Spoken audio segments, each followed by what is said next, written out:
Welcome back to the deep dive. Today we're looking east, specifically up at Russia's space agency. That's right, Roscosmos. You really can't understand the global space picture without grappling with them. Absolutely. Forget just SpaceX for a moment. We're talking about the heirs to, well, an incredible legacy, Sputnik, Gagarin. Exactly. The Soviet space program. That history is immense. It casts a long shadow, and it's key to understanding the agency Roscosmos is today, warts and all. Right. So our mission here is to trace that story from, its birth after the Soviet Union collapsed, through all the ups and downs, the reorganizations. And right up to the really intense pressures they're facing now, both financially and geopolitically, especially since 2022. It's quite a ride. It is. We're looking at an agency that's had to constantly reinvent itself. Okay, let's unpack this. Starting with how the agency itself was, well, basically a new idea back in February 25th, 1992. It wasn't just a rebranding of something Soviet. That's such a critical point. The Soviets didn't have a central space agency like NASA or ES. Really? So who was in charge? Power was, let's say, distributed.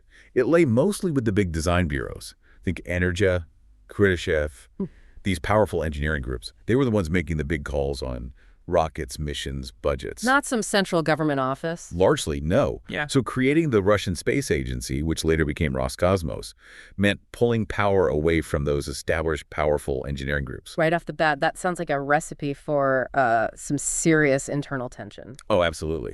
And then you throw in the context, the 1990s, total financial chaos after the Soviet collapse. Yeah. State funding just dried up. So they've got this new structure, internal resistance, and no money. How did they even keep the lights on?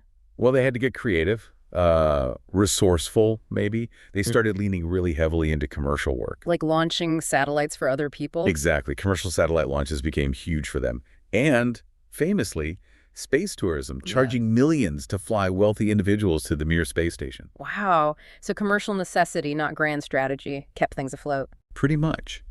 It even influenced big decisions.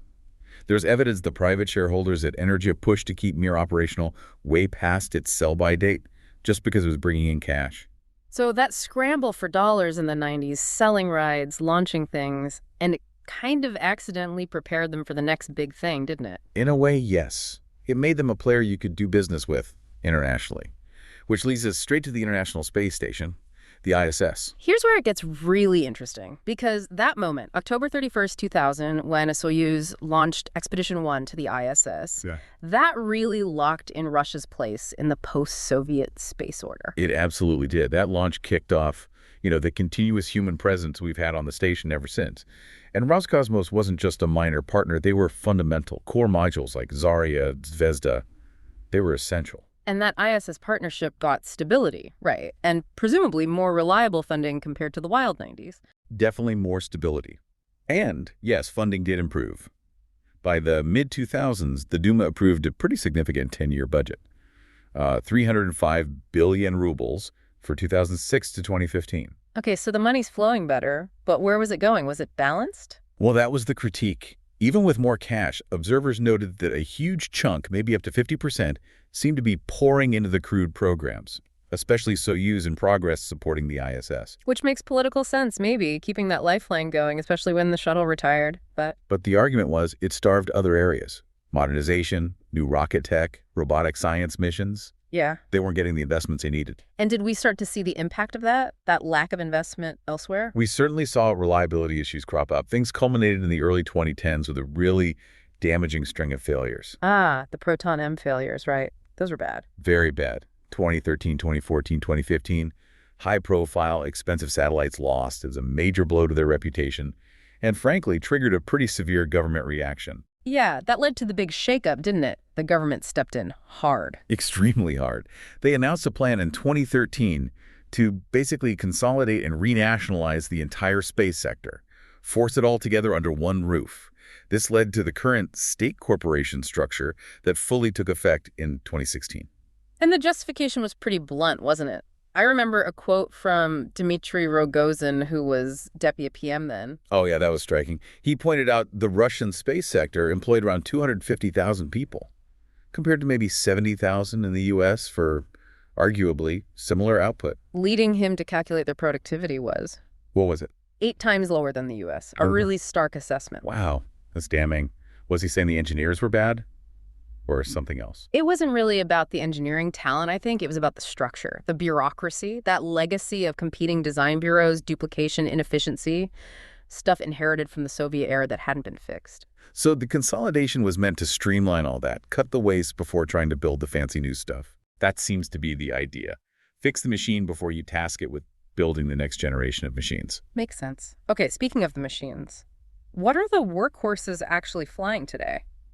Well, the absolute legend is the R-7 booster, which everyone knows as the Soyuz rocket. It's the most launched rocket in history. Still going strong. What can it lift? The standard version gets about 7.5 metric tons to LEO, low Earth orbit. Right, LEO. Just to remind everyone, that's the sort of orbital neighborhood where the ISS lives, most satellites, the easiest place to reach. Exactly. And the newer Soyuz 2.1B variant can push that up to about 8.2 tons. For the really heavy stuff, they use the Proton M.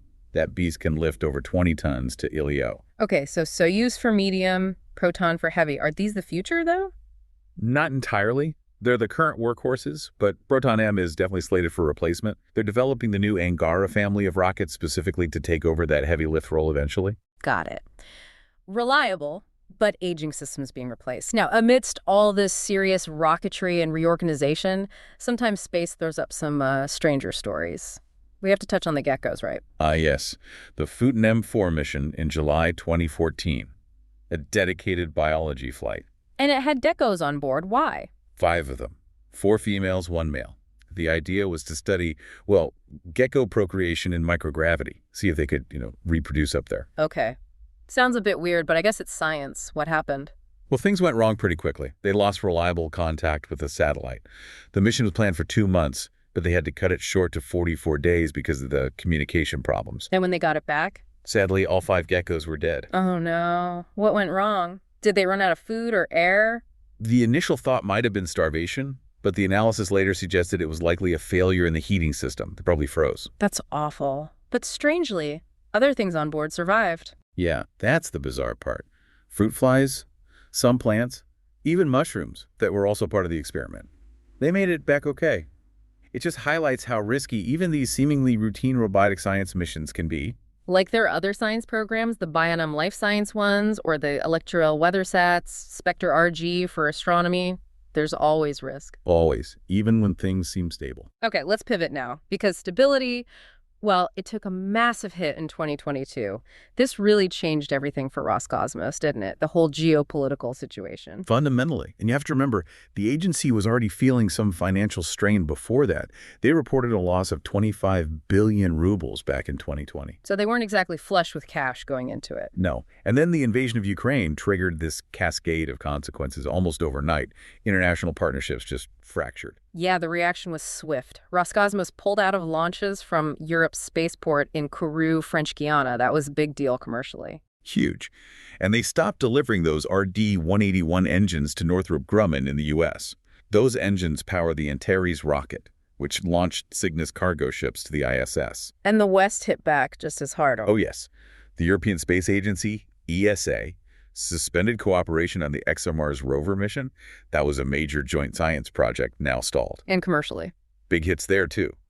OneWeb, the satellite internet company, had been launching on Soyuz rockets. After some earlier friction, they completely shifted their contracts away, mostly to SpaceX and India's ISRO.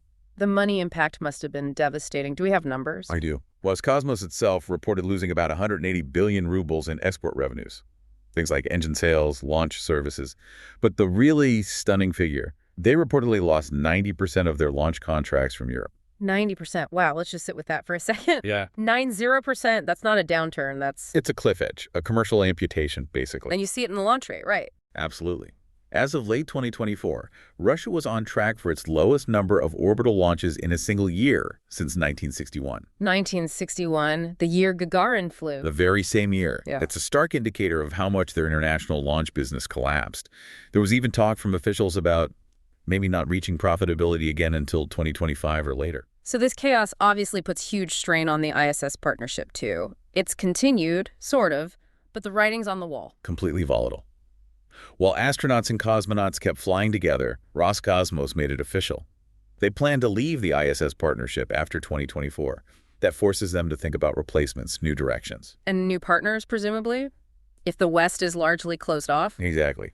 And the major pivot there is towards China. Ah, yes. Yeah. The International Lunar Research Station. That's the big one. In 2021, Roscosmos and China's CNSA signed a memorandum to work together on this lunar base concept. It's a very clear strategic shift east, replacing those severed Western ties. So they're planning for a future largely independent of the West, which is reflected in their big plans for new stations, new rockets, even if the funding looks, well, challenging after losing all that business. The ambition is definitely there, despite the financial headwinds. Their flagship domestic project is the Russian Orbital Service Station, ROSS. They're talking about starting construction as early as 2025 to replace the ISS for them. A whole new Russian space station, and you need a new ship to get there, right? Right. They're developing a new crew castle, the Prospective Piloted Transport System, or PPTS. It's called Oral. The plan is for a crewed test flight around 2028. Okay, new station, new ship. What about the rockets to launch all this and other things? The rocket roadmap is ambitious. There's Urdish, which is supposed to be the successor to the current Soyuz 5 variant. Then there's Amur. Amur. What's special about that one? Amur is planned as Russia's first reusable rocket, using methane and liquid oxygen methalox. That's a clear nod towards competing with the likes of SpaceX's Starship, planned for maybe 2026. Reusable methalox, that's a major technological step. Huge investment needed there. And then there are the really big ones. Oh, yeah, the super heavy lifters. They're planning NSA, aiming for over 100 tons to LEO by maybe 2028.